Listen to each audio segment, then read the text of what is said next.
It was a blazing July morning in 1998 when newlyweds Jessica and Mark Thompson packed their old SUV for what was supposed to be the honeymoon of a lifetime. They had just tied the knot in a small church in Phoenix, surrounded by friends and family, and were now eager to explore the rugged beauty of the Arizona desert. Their plan was simple: a scenic drive through winding desert highways, camping under the stars, and taking photos in the Grand Canyon. Everyone around them remembered how excited they were, laughing and joking as they loaded their luggage, unaware that this trip would soon become the stuff of nightmares. By mid-afternoon, the couple had left the paved highways behind, driving into the vast, barren stretches where cell phone signals faded and the sun beat down mercilessly on red sand and jagged rock formations. Locals who had driven those roads many times warned that the desert could be unforgiving, but Jessica and Mark seemed undeterred. Witnesses later described seeing their car pass by a dusty intersection, windows rolled down, music playing softly inside. They looked perfectly fine, perfectly alive. Yet, as hours turned into evening, no one would see them again. When Jessica and Mark didn't return to their hotel that night, family members assumed it was just a minor delay, maybe traffic or a wrong turn, but the calls started piling up unanswered. The next morning, concern turned into panic. Their car, a silver SUV, was eventually found abandoned at the edge of a remote dirt road leading into the desert. Strangely, the engine was still warm, suggesting they had left it very recently. The doors were unlocked, personal belongings scattered inside as if they had planned to return in minutes. But the couple themselves had vanished without a trace. Investigators combed the surrounding area, but the desert offered nothing. Footprints? Gone. Drag marks? None. Even with canine units and helicopters scouring miles of open land, there was no sign of struggle, no blood, no hints that anyone had taken them by force. It was as though the earth itself had swallowed them whole. Friends and family clung to the hope that they might have wandered somewhere safe, but as days turned into weeks, that hope began to fade. The emptiness of the desert was almost mocking in its silence, stretching endlessly in every direction, keeping secrets that no one could reach. Rumors quickly began to spread. Some locals whispered that the desert had claimed them, a natural disaster waiting silently in the heat and sand. Others suspected something darker, maybe criminal activity or stranger lurking on those remote roads. Yet no evidence supported any theory. For the small towns near the highway, the disappearance of Jessica and Mark became a chilling tale, whispered at diners, gas stations, and cafes. The couple's smiles, captured in photos before they left home, became haunting reminders of lives abruptly erased in the heat of the Arizona desert. Once Jessica and Mark were officially reported missing, the local police sprang into action. At first, the case seemed routine: lost travelers, maybe stranded in the desert. But as the hours ticked by with no contact, concerns mounted. Search teams spread out across the surrounding desert roads, combing rocky canyons, dry washes, and abandoned mining trails. Helicopters buzzed overhead, casting shadows over the parched land, while canine units sniffed through sand and brush for any trace of the couple. Every turn, every crevice was examined, but the desert, relentless and unyielding, yielded nothing. Investigators interviewed locals who might have seen the couple, including gas station attendants, hikers, and residents in nearby towns. Everyone remembered seeing a silver SUV pass by, sometimes in the morning, sometimes in the late afternoon, yet no one could recall seeing anyone on foot. The lack of witnesses only added to the mystery. Even the families of Jessica and Mark contributed by retracing their intended route, hoping to find a clue the police might have missed. Still, all efforts returned the same chilling result: silence. It was as if the couple had evaporated into the desert itself. The police scoured nearby towns for suspicious individuals, looking into criminal records and checking local reports for anyone with a motive. They examined known desert drifters and transient workers who frequently traversed remote highways. Yet nothing connected anyone to the disappearance. Surveillance of the area at that time was minimal, security cameras were rare, and phone calls left no digital trail. The more investigators looked, the more impossible the case seemed. The Arizona desert, with its endless dunes and hidden canyons, had erased all evidence, leaving the authorities frustrated and the families desperate. Days stretched into weeks. The media caught wind of the case, reporting on the mysterious disappearance of a young couple in the vast Arizona desert. Family and friends appeared on local TV, pleading for information. Reward posters were distributed across the state, photographs of the happy couple plastered on gas stations, diners, and mailboxes. Yet, despite the growing attention, no leads came forward. The desert remained eerily quiet, and the case slowly developed a reputation among law enforcement as one of the most baffling mysteries in the region, a disappearance that defied logic, reason, and explanation. Even with advanced search techniques, including aerial surveys and ground-penetrating equipment, nothing surfaced. Helicopters flew the same routes repeatedly, and drones scouted from above where no human could tread easily. Teams ventured into canyons, caves, and abandoned mines, scanning every shadow for a sign of the missing couple. But the desert gave nothing away. Each day without answers deepened the despair for Jessica and Mark's families, while the desert itself seemed almost sentient in its silence, holding its secret tightly within the red rocks and endless sand. Weeks after Jessica and Mark's disappearance, strange reports began trickling in from hikers and desert travelers. Some claimed to have spotted a silver SUV parked in odd, isolated locations, far from any road that the couple might have reasonably taken. One hiker even reported seeing the car near a cliffside, its doors wide open as if someone had left in a hurry. Yet when search teams reached the locations, the SUV had vanished without a trace. These fleeting sightings created more questions than answers, leaving investigators and family members both frustrated and unnerved. How could the car appear and disappear like some ghostly presence in the desert? Inside the abandoned SUV, personal belongings told a confusing story. Wallets and identification were untouched, along with a half-eaten sandwich on the passenger seat. Even Jessica's wedding ring, normally a treasured item, remained carefully placed on the console. It was as though the couple had planned to step out for a moment, only to never return. These tiny, seemingly ordinary details became haunting symbols of the mystery, objects frozen in time, their owners gone without explanation. Investigators combed for fingerprints, fiber evidence, and even microscopic traces of soil, yet every lead dissolved into ambiguity. Adding to the unease, locals began reporting strange noises echoing across the desert late at night. Some described muffled cries carried by the wind, while others heard mechanical hums unlike any vehicle or machinery known in the area. Campers who ventured near the reported sightings of the SUV swore they felt watched, shadows moving just beyond the reach of their flashlights. Authorities investigated, but night after night, no one could confirm what, or who, was producing these sounds.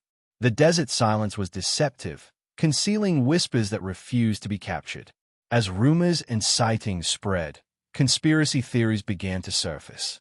Some believed the Thompsons had stumbled onto something illicit, perhaps a smuggling operation or criminal hideout, while others suggested supernatural forces, claiming the desert itself had swallowed them. Even seasoned investigators were forced to confront the impossibility of the situation. There were no bodies, no signs of foul play, no clues that fit any rational narrative. Every piece of evidence, or the lack thereof, seemed designed to taunt those searching for answers, pushing them to the edge of frustration and fear. Meanwhile, the couple's family and friends were left in a limbo of hope and despair. Every strange sighting of the SUV reignited optimism, yet every dead end crushed it. The desert had become a maze without walls, a vast and empty space where logic failed, and human understanding seemed irrelevant. With every passing day, the sense of unease grew heavier, leaving the people who loved Jessica and Mark feeling as though they were chasing shadows, forever searching for answers in a place that refused to reveal its secrets. As the years passed, the disappearance of Jessica and Mark Thompson slipped from the headlines, but for their families, the pain never faded. Local authorities had exhausted every lead and resource, and eventually, the case was officially classified as a cold case. Detectives left the desert behind, paperwork stacking in dusty offices, while friends and relatives clung to memories of the couple. Yet in the minds of everyone connected to the Thompsons, the questions remained. How could two adults vanish so completely in a place so accessible? The desert seemed to hold its silence as tightly as the day they disappeared. Despite the case going cold, whispers never died. Locals and travelers still shared stories of unusual sightings, strange sounds, and fleeting shadows in the desert. Some claimed to have seen a lone figure walking near abandoned washouts. Others spoke of faint lights blinking deep in hidden canyons at night. Each report was carefully logged by the authorities, but nothing concrete ever emerged. Still, for those who knew the Thompsons, these whispers kept hope alive, even if it was a fragile, fleeting hope that teased as much as it tormented. Over time, internet forums and true crime blogs became hubs for speculation. Armchair detectives dissected every detail: the abandoned SUV, the untouched belongings, and the strange sightings. They proposed theories ranging from kidnappings to desert cults, even invoking paranormal possibilities. While many dismissed these ideas as exaggeration, the sheer number and consistency of the strange desert occurrences made it impossible to ignore completely. The story of Jessica and Mark had transcended a local mystery and had entered the realm of legend, a chilling tale of lives swallowed by a landscape that refused to reveal its secrets. For law enforcement, the case remained frustrating. Every new lead arrived years too late, every tip ultimately untraceable. There were no surveillance cameras in 1998, no GPS trails, no digital breadcrumbs to follow. The very nature of the Arizona desert, vast, unpatrolled, and merciless, worked against investigators. Every effort to recreate the couple's route revealed nothing but endless sand, jagged rocks, and hidden gullies. Even the most experienced searchers admitted the desert seemed alive, almost intentionally hiding evidence, creating a maze with no end, where time and nature erased any trace of human presence. Meanwhile, family members refused to give up. They organized private searches, hired independent investigators, and visited every remote trail they could access. Each excursion returned with the same haunting reality: the desert had no mercy and no memory. Their hope became intertwined with obsession, as each unanswered question deepened their desperation. The story of the Thompsons was no longer just a missing persons case. It had become a riddle that haunted everyone it touched, a reminder that the desert keeps secrets, sometimes for decades, and sometimes forever. Nearly 3 decades after Jessica and Mark vanished, the case had become a quiet memory in law enforcement files, just another cold case with no answers. But then, out of nowhere, a retired miner named Harold Jenkins came forward. He called the FBI, voice trembling as he recounted a memory he had kept secret for years. In the summer of 1999, he had been camping in a remote canyon hundreds of miles from the nearest town. There, he claimed to have noticed unusual rock formations that didn't look natural: stone walls, carefully stacked, hidden among the jagged cliffs. At the time, he had shrugged it off, thinking it was some old mining debris, but decades later, guilt and curiosity pushed him to speak. Investigators were immediately intrigued. Jenkins provided detailed directions to the canyon, describing landmarks and angles that only someone who had been there could know. The FBI dispatched a small team of experienced desert search specialists and forensic experts to survey the location. The journey itself was treacherous, with winding paths, loose rocks, and a sun that scorched the landscape relentlessly. As they navigated the hidden canyon, the team felt a growing sense of unease. The desert that had swallowed Jessica and Mark years ago seemed to have grown even more formidable, as if guarding the secret that Harold Jenkins had stumbled upon decades earlier. When the team finally reached the site, their eyes fell on the remnants of the stone structures Harold had described. Unlike natural rock formations, these walls were clearly human-made, carefully stacked and partially camouflaged among the cliffs. There were shallow depressions in the sand, almost like makeshift foundations, and the ground bore signs of prolonged human activity. It was immediately clear to the investigators that someone had lived or been held here for a significant amount of time. Every detail confirmed what Harold had said. The desert had hidden a secret that no one had dared, or known, to uncover. As the team began combing the area, small personal items surfaced. A faded journal page, brittle with age, peeked from under a loose rock. A rusted metal canister held traces of what looked like dried food. Fragments of fabric, long bleached by the desert sun, suggested clothing that had been buried beneath sand for years. Every discovery raised more questions than answers. How did these items end up here? Who had left them? And most importantly, could any of this be connected to the vanished couple from 1998? The desert had whispered its secret for decades, and now it seemed ready, reluctantly, to reveal a part of the truth. The atmosphere in the canyon was tense, almost suffocating. Investigators couldn't shake the feeling that they were being watched, that the desert itself was alive and aware of their presence. Every shadow seemed to shift. Every gust of wind sounded like a whisper. As they uncovered more items, they realized they were standing on the edge of a revelation that could rewrite everything anyone thought they knew about Jessica and Mark's disappearance. What had once been a cold case was now a living mystery, breathing through the canyon walls and echoing across the desert sands, daring the investigators to uncover what had been hidden for 27 long years. As the FBI team cautiously explored the canyon, their flashlights cut through the shadows of jagged cliffs, illuminating areas that hadn't seen human presence for decades. Hidden behind a natural rock overhang, they discovered a narrow entrance partially concealed by desert brush. The opening led into a cramped underground shelter, its existence defying logic given the remoteness of the location. The air inside was stale, thick with the scent of dust and decay, but it carried faint traces of something human, traces of a life long abandoned yet never forgotten. Every step into the shelter was met with a growing sense of unease, as though they were intruding on a space the desert had fought to keep secret. Inside the shelter, investigators found evidence that someone, or more than one person, had survived here for some time. Torn pieces of paper, fragments of diaries, and faded photographs littered the ground. Among the items were personal belongings unmistakably belonging to Jessica and Mark Thompson, a wedding photo, a pair of rings, and a small, embroidered handkerchief. These items confirmed what the team had feared and hoped in equal measure.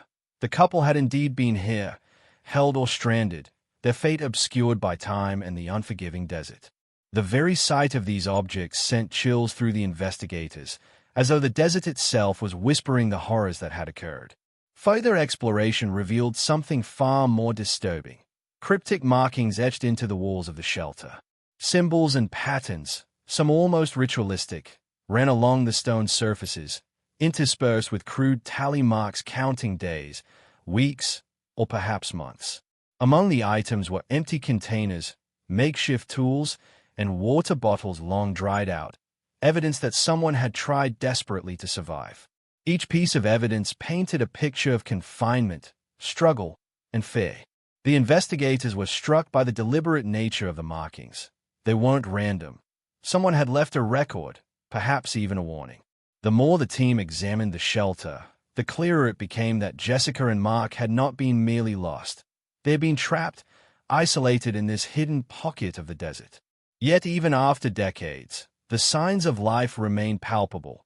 Faint impressions on the floor where they might have slept, remnants of fire pits used for warmth, and tiny carvings on stones suggesting communication or an attempt to mark time. Every discovery hinted at the unimaginable ordeal the couple had endured. The canyon walls seemed to echo with the ghosts of their desperation, as though the shelter itself had absorbed the fear and isolation of their final days.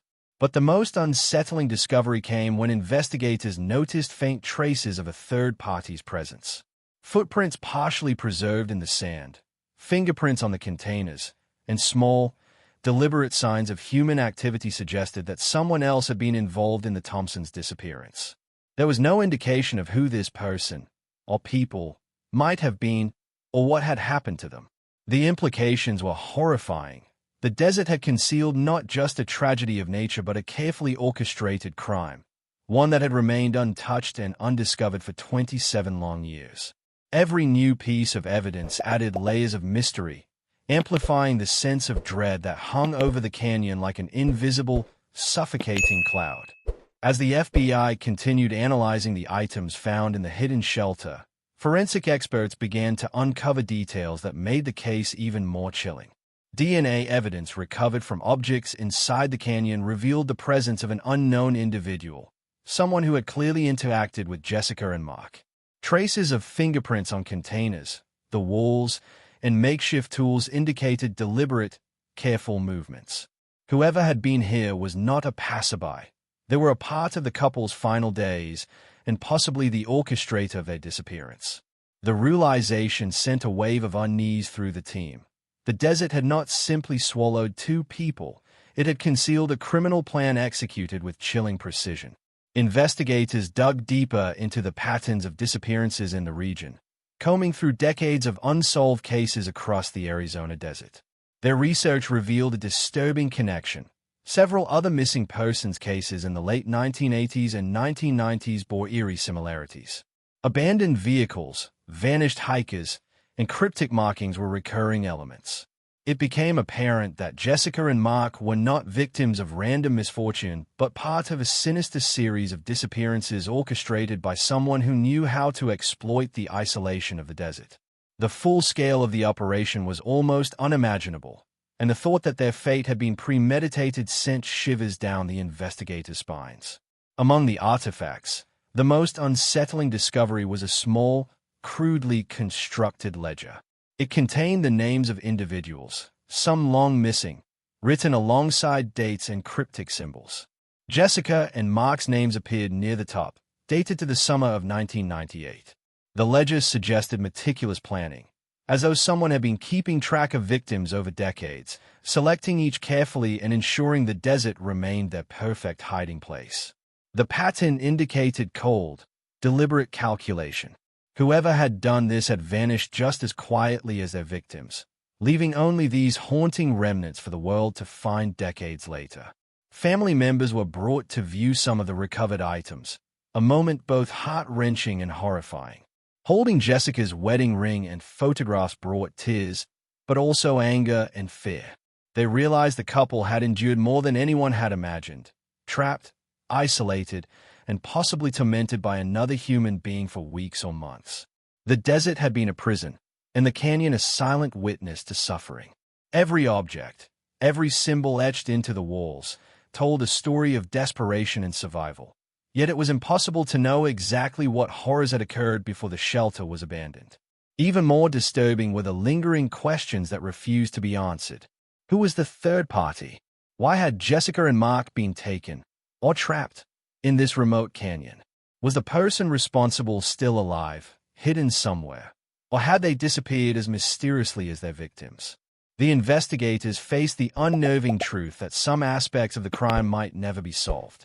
The canyon's walls seemed to hold their secrets tightly, the desert itself standing as a mute accomplice.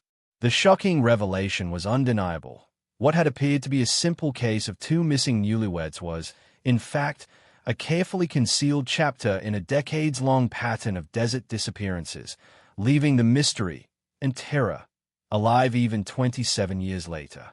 As the investigation wrapped, the full weight of what had occurred finally settled over everyone involved. Jessica and Mark Thompson were no longer just names on a missing persons report. They were victims of a dark secret the Arizona desert had hidden for decades.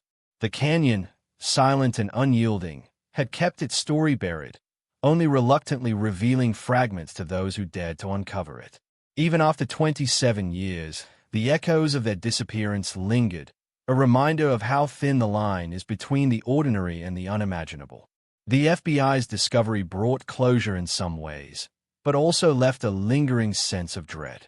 The desert had been a perfect hiding place, a vast expanse where time and memory fade, yet the shadows of human cruelty can survive far longer than anyone expects.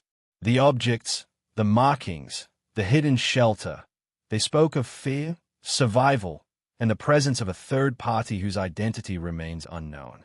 It was a truth that no one could fully grasp, a mystery that was at once horrifying and mesmerizing. For families, friends, and even investigators, the revelation was bittersweet. There was solace in knowing the Thompsons' fate had been partially uncovered, yet the terror of the unknown, the unanswered questions about who did this and why, would never fully fade. The desert, in its vast, empty silence, continued to guard its secrets, indifferent to human suffering, indifferent to the passage of decades.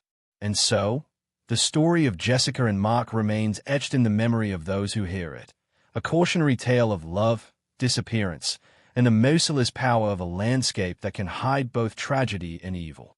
The Arizona desert still stretches wide and silent, carrying whispers of the past, daring anyone who enters to wonder what else might vanish without a trace.